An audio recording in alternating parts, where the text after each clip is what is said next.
main clean နော်အလောက်ထိဆောက်လို့ရှိတာနော်အခုဆိုရှင်စိတ် masterpiece hospital ကိုသွားနေပါတယ်ဘာဖြစ်လို့လဲဆိုတော့အမွှေးပေါက်လာလို့ပါ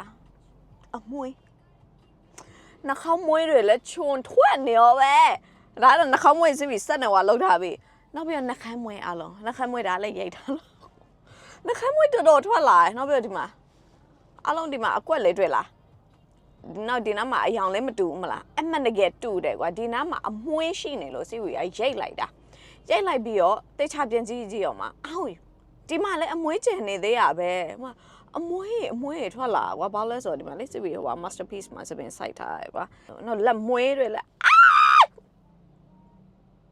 မကန်စားနိုင်တော့ဘူးမအားရတဲ့ကြားနဲ့အားလုံးစီဝီမိုင် KDA company ပါထိုင်းနိုင်ငံမှာစီးပွားရေးလုပ်ချင်တယ် company ဖွင့်ချင်တယ် blah blah blah တွေလုပ်ချင်တယ်ဆိုလို့ရှိရင်ဆက်သွယ်လာလို့ရလို့ anyway မနေနိုင်တော့ဒါမဲ့အကောင်းဆုံးပါလေဒီမှာမစီဝီဘာမှဟိုမလုပ်ထားအောင် you see